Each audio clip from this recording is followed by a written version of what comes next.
नमस्कार, मैं ट्विंकल दीक्षित। आप देख रहे हैं इंडिया राइज टीवी। आइए नजर डालते हैं आज की कुछ खास खबरों पर। ओल फार्मासिस्ट संगठन रजिस्टर्ड उत्तर प्रदेश के तत्वावधान में महत्वपूर्ण विचार गोष्ठी का आयोजन किया गया। कार्यक्रम की शुरुआत महर्षि चरक की प्रतिमा के सामने माननीय अतिथियों के द्वारा दीप प्रज्वलन कर हुई। कार्यक्रम में फार्मासिस्ट साथियों को संबोधित करते हुए मुख्य संरक्षक एवं संगठन के प्रांतीय प्रमुख जगपाल सिंह चाहर ने कहा कि उक्त संगठन सभी फार्मासिस्टों के हितों के लिए कार्य करने के लिए प्रतिबद्ध है एवं मुख्य रूप से कामीसिस्ट को आत्मिक उपचार ब्रीवन के अधिकार की मांग उठाई, जिसका सभी साथी भावों ने सर्वसम्मति से समर्थन किया। कार्यक्रम में मुख्य अतिथि के रूप में पधारे मुख्य चिकित्सा अधिकारी ने फार्मासिस्ट पर आधारित पोस्टर का विमोचन किया। संबोधित करते हुए कहा कि फार्मासिस्ट चिकित्सकों एवं स्वास्थ्य विभाग की महत्वपूर्ण कड़ी है जो हर परिस्थिति में चिकित्सा सुविधाएं मुहैया कराता है।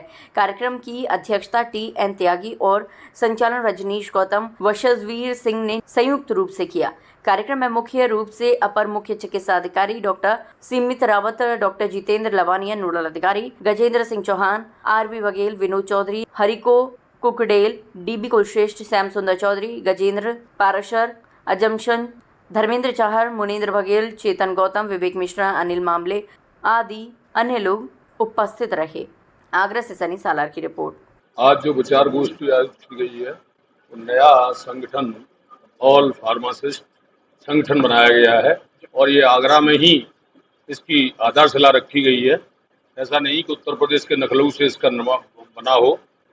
ये ऑल फार्मासिस्ट की आवश्यकता यूँ पड़ी कि हम सभी फार्मासिस्टों को, जितने भी फार्मासिस्ट हैं, हम सभी को न्याय दिला सकें, उनकी समस्याओं का निदान कर सकें।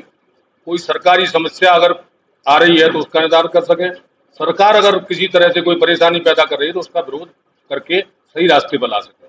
इसमें वेटनरी से लेके, बेरोजगार से लेके, दवा विक्रेता से लेके, रिटायर्ड फार्मासिस्ट से लेके, नौकरी वाले जितने भी वेटनरी के, आयुर्वेदिक के, एलोपैथी के और आयुष के, यूनानी के जितने भी फार्मासिस्ट हैं, पूरे सभी का इसमें समायोजन किया गया है। सभी इसमें भाग ले रहे हैं और ये संगठन हमारे फार्मासिस्टों में सबसे बड़ा संगठन बनेगा।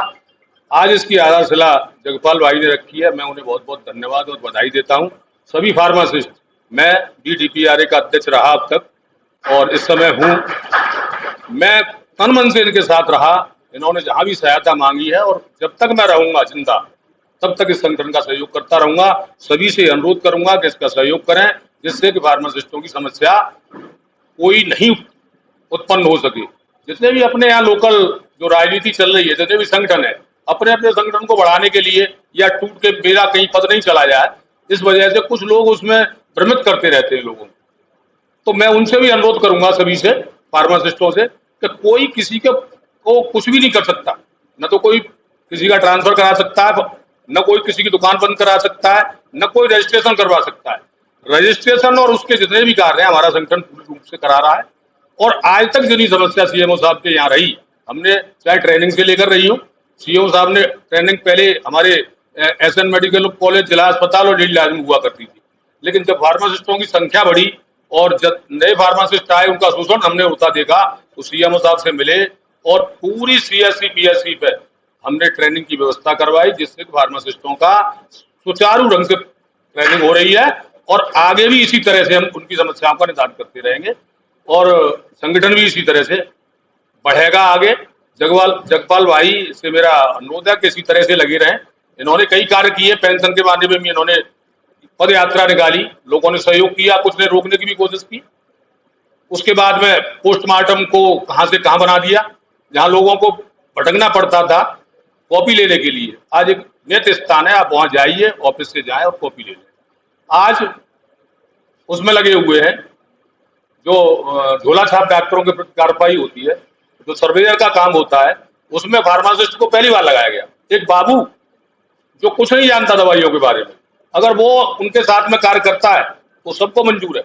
लेकिन जो फार्मासिस्ट दवाओं का ज्ञाता है, जनक है और जितनी भी दवाइयां जो है उनकी पूरी जानकारी है, एक्सपायरी के बाद क्या असर होगा, साइड इफेक्ट क्या है, कैसी दवाइयां हैं, वो साथ में रखने की जो कोशिश की है, मैं उनको बहुत बहुत धन्यवाद देता हूं। इस तरह के कार्य किए इन्होंने और आगे भी करते रहें, संगठन को आगे बढ़ाएं। सभी फार्मासिस्टों से, जितने भी जिस तरह के चाहे रिटायर्ड हैं, चाहे बेरोजगार हैं, चाहे दुकान वाले, यूनानी है, सभी आगे बढ़ के इनका सहयोग करें जिससे कि बड़ा संगठन खड़ा हो सके। इन्हीं आशाओं के साथ मैं संगठन है, ये सभी संगठन जितने भी फार्मासिस्ट हैं, सभी तरह के फार्मासिस्ट, जिसमें अनएम्प्लॉयड फार्मासिस्ट है, सेवा में कार्यरत जो फार्मासिस्ट है वो है, सभी संविदा रूपी जो फार्मासिस्ट है वो है, सभी को मिलाकर एक आयोजन किया गया है, जिसके लिए फार्मासिस्ट के जो भी कार्य होते हैं, जो दायित्व है, उनको लेकर ये एक विचार गोष्ठी की गई है। हमारा ये सबसे पहली मूल मांग है सरकार से कि फार्मासिस्ट को एक बेसिक प्रिस्क्रिप्शन लिखने का राइट्स प्रदान किया जाए, क्योंकि ज्यादातर सीएससियां ऐसी हैं जहां पर डॉक्टर नहीं होता है, लेकिन अकेला फार्मासिस्ट वहां बैठकर चिकित्सा सेवा प्रदान करता है। जब उसको प्रिस्क्रिप्शन लिखने का राइट्स होगा तो क्या होगा कि वो विधिक मामलों में नहीं कहीं फंसेगा।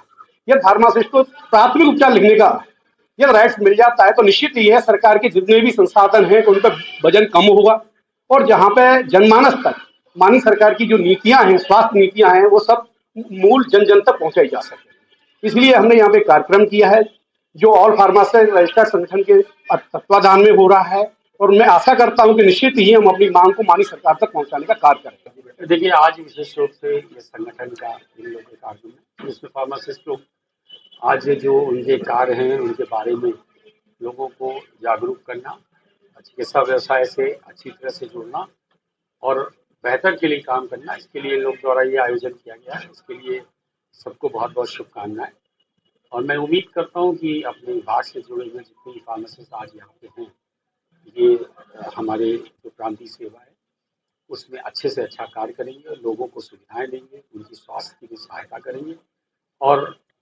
जो हमारे विभाग का नाम उज्जवल है। आगे ताजा खबरों से जुड़े रहने के लिए हमारे चैनल को सब्सक्राइब, लाइक, बेल आइकन दबाना ना भूलें। धन्यवाद।